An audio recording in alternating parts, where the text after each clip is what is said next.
اللہ کے رسول علیہ الصلاۃ والسلام اپنے حجرے میں تہجد پڑھتے، اپنے حجرے میں، اور بالکل حجرہ وہ آج کے گھروں کی طرح بڑا مکان نہیں تھا، بہت چھوٹا حجرہ۔ اما عائشہ صدیقہ رضی اللہ تعالی عنہ سویا کرتی تھی اور آپ ہی کے سامنے اللہ کے رسول علیہ الصلاۃ والسلام تکبیر بہان کے نماز ادا کرتے۔ کبھی میرے نبی کے سر مبارک کو اما عائشہ کے کبھی پیر لگ جاتے، کبھی تو اما عائشہ کھسک جاتی، اللہ کے رسول علیہ الصلاۃ والسلام سجدہ فرما لیتے۔ اس کا مطلب یہ ہو گیا کہ اللہ کے رسول علیہ الصلاۃ والسلام اما عائشہ کے لیے سجدہ کر رہے ہیں۔ نعوذ باللہ، نعوذ باللہ۔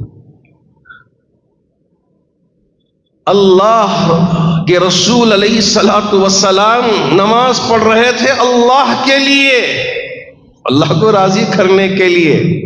اما عائشہ سو رہی تھی، حجرہ بہت چھوٹا تھا، وہیں کھسکا دیا، نماز کے لیے کھڑے ہو گئے۔ اما عائشہ صدیقہ رضی اللہ تعالی عنہ کی روایت موجود ہے۔ اور اگر میدان میں ہو، جو امام کے لیے سترا ہوگا وہ تمام مقتدیوں کے لیے سترا ہوگا۔ اگر مقتدیوں کے سامنے سے کوئی گزر رہا ہو، اس کی وجہ سے اس پر کوئی گناہ نہیں ہوگا۔ امام کا سترا مقتدیوں کے لیے سترا ہو گیا۔ اب یہاں امام کے بیچ میں سے گزر رہا وہ جب گنہگار ہوگا۔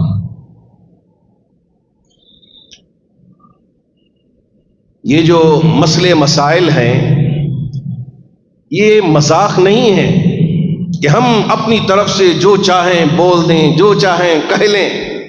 شریعت بھی ہے، حضرات مفتیان اکرام بھی ہیں جو دارالافتاء سے فتویٰ دینے والے، جی ہاں وہ برابر اپنا کام کر رہے ہیں۔ جہاں غلطی ہوتی ہے برابر اس کی اصلاح کی فکر فرماتے ہیں۔ جو بھی کچھ چوک ہو جائے ہماری ذمہ داری یہ ہے کہ ہم اس کی اصلاح کر لیں، اور جن باتوں کی طرف بھی توجہ دلائی گئی، ہم شریعت سے بڑھ کر نہیں ہیں، یاد رکھیں۔ کوئی بھی امام ہو جائے، کوئی بھی مفتی ہو جائے، وہ شریعت سے بڑھ کر نہیں ہے۔ شریعت سب سے اوپر ہے اور سب اس کی اطاعت کرنے والے۔ اگر کوئی چیز چھوٹ بھی جائے، چوک بھی جائے، تو اس کی اصلاح کر لینا ہے، اصلاح کر لینے میں کوئی عیب نہیں ہے۔ اسی لیے ہمارے بڑے حضرت علامہ شاہ ابو سعود صاحب رحمۃ اللہ علیہ جب ہم کو نصیحت فرماتے تھے، ہم طالب علم تھے، تو کہتے تھے کہ دیکھیں، یاد رکھیں، آپ کے پاس لوگ آئیں گے، آپ سے مسئلہ پوچھیں گے، اگر مسئلہ یاد بھی ہو تو فوراً نہ بتا دینا، بلکہ ایک اور مرتبہ اس مسئلے کو اچھی طرح سے دیکھ لینا، اس کے بعد کہنا کہ یہ مسئلہ یہ ہے، یہاں یہ حکم ہے، تاکہ مسئلہ صحیح طریقے سے پہنچ سکے۔ آپ بہت بڑا میں علامہ ہوں، علامۃ الدہر ہوں، جیسے ہی پوچھیں میں برملا جواب دینے والا ہوں، یہ میری تشہیر ہو جائے، یہ مقصود نہ ہو۔ لوگ جو کچھ بھی سوچیں سوچنے دیں، لیکن ڈرنا ہے اللہ سے، اپنے دل میں محبت بٹھانا ہے اللہ کی۔ اگر ہم نے یہ کر لیا، یقین مانیے کہ یہاں بھی کامیاب، آخرت میں بھی کامیاب۔ دعا کریں کہ اللہ رب ذوالجلال اللہ کی سچی محبت ہمارے دل میں پیدا فرمائے۔ اللہ کے رسول علیہ الصلاۃ والسلام نے جو شریعت مطہرہ ہمارے لیے عطا فرمایا ہے، اس پر عمل کرنے کی توفیق عطا فرمائے۔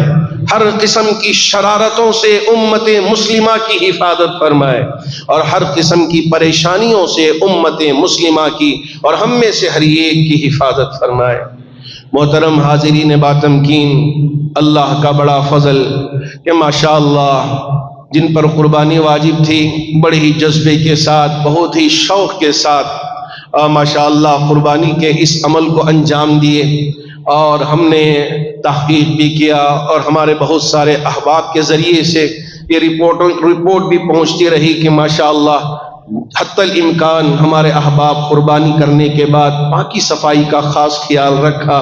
اس پر میں امت مسلمہ کے ان تمام افراد کو دل کی گہرائیوں سے مبارکباد پیش کرتا ہوں۔ جی ہاں، یہی ہے ایمان، یہی ہے اسلام، کہ ہم اپنی ان قربانیوں کو فیس بک میں اور اسی طرح سوشل میڈیا کے ذریعے کیسے ذبح کیا جا رہا ہے، اس کو عام نہ کریں۔ یہ گزارش کی گئی تھی علماء کے جانب سے، تو کوشش ہوئی تو الحمدللہ ایک حد تک اس کا اثر ہوا ہے۔ اللہ کرے کہ یہ پوری طرح امت اس سے اویئر ہو جائے اور اسے سمجھنے لگ جائے اور اس طرح کی چیزوں سے اپنے آپ کو بچانے والی بنے۔ اصلاح ہماری بھی ہو، اوروں کی بھی ہو، اگر ہم سے بھی غلطی ہو ہم بھی اصلاح کر لیں، اگر اوروں سے بھی غلطی ہو اصلاح کر لیں۔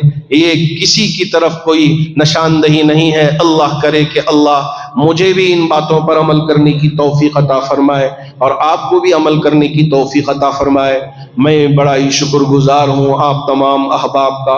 ماشاءاللہ بن مٹھیاں ہماری ان چادروں میں ڈال کے جاتے ہیں تاکہ اللہ کے گھر کی مدد ہو، اور یہاں کے جتنے کام ہیں ان کاموں میں ہم تعاون کرنے والے بن جائیں۔ بن مٹھیاں ڈالتے ہیں، پتہ بھی نہیں ہے کہ کوئی دیکھ رہا ہو کوئی نہیں دیکھ رہا ہو، بس دیکھنے والا برابر دیکھ رہا ہے، لکھنے والے فرشتے برابر لکھ رہے ہیں۔ یہاں ہم نے جو کچھ کیا یقین مانیے کہ اللہ ضرور ہمارے اس عمل کو قبول فرمائے گا۔